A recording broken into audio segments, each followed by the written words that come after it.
You passed your luck check. It's the No Class Podcast with your host, Eddie. And Matt. Hey, Matt, how are you? Oh, yeah. Uh-huh. Well, if you haven't figured it out yet, I've got some bad news for you, Sunshine. Matt isn't well. He stayed back at the hotel, and they sent us along as a surrogate band. We're going to find out where you folks really stand, and that's as much of that song as I can quote without getting in trouble.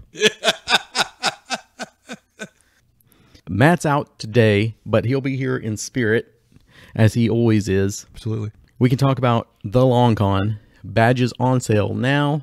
Game registration is 1 October at 9 a.m. Be there or be square.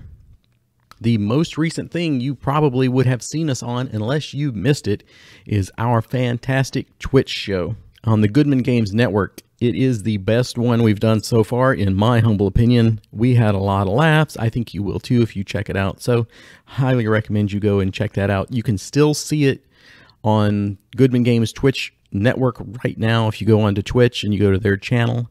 Eventually it will hit YouTube, but we have no control over when that happens. Carry on.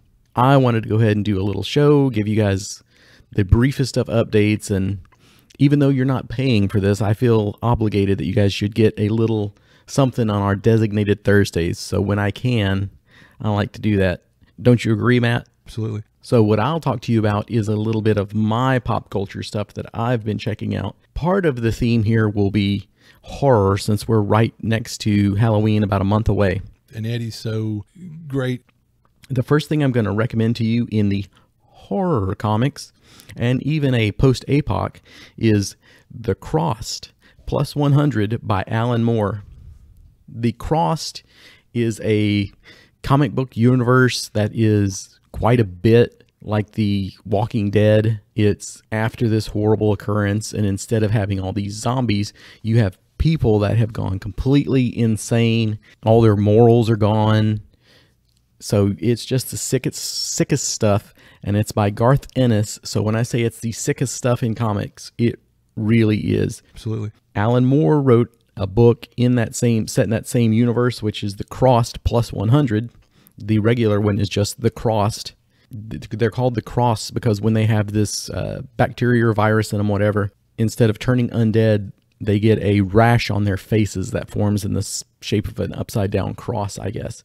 So that's how you can tell someone's infected, other than their horrible, horrible cursing, threats, and the promise to do ungodly things to you. I'm going to freaking kill you. It's a pretty good comic. If you can tolerate that much graphic violence, I would say go ahead and check it out.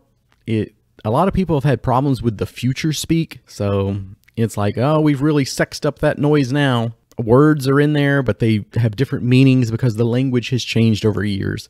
So some people have a problem with that, and at times it did get a little too cute for its own good to me, but your mileage may vary. Overall, pretty interesting story.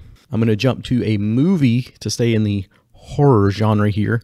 There was a miniseries, a Stephen King miniseries in the early 90s called Storm of the Century. It is about a town that's in Maine, of course, because it's Stephen King. Absolutely.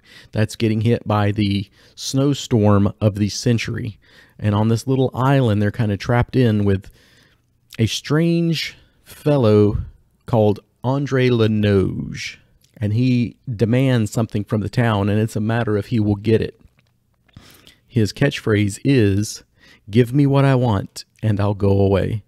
Stephen King said this is one of his, I think he said it was his favorite miniseries at the time, and it's held up over the years. He could have changed that now in more recent interviews, of course, because that's what happens. But I've really enjoyed it. It may not be your favorite Stephen King ever, but it is a pretty good one to me. It has the twist ending, but it still has rewatchability. It's been years and years since this came out. I think it came out in the late 90s, early 2000s. That one's really cool. Check that out, and please do watch it because I want to bring back that catchphrase. Give me what I want and I'll go away. For video games, somewhat in the horror genre.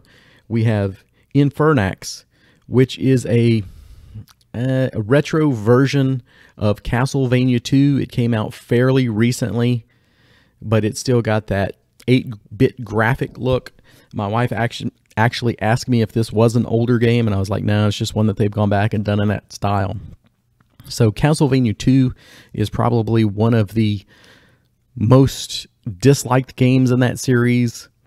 It's a terrible night for a curse. It even keeps that transition from day to night that interrupts you when you're doing things. But I grew to like Castlevania 2.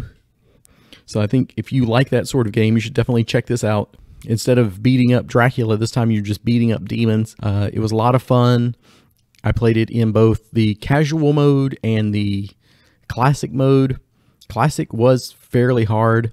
I enjoyed the casual because there was a lot of like, oh, there's not so many cheap one-shot deaths. Like if you miss a jump, it's not necessarily going to kill you. It might just give you some damage and reset you to the beginning of the screen instead of resetting you to the beginning of a level.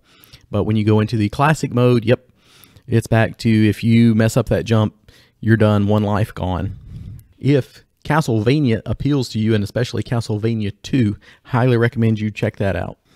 Okay, off of the horror theme, I just recently watched the 5th season of Kobra Kai. Carry on.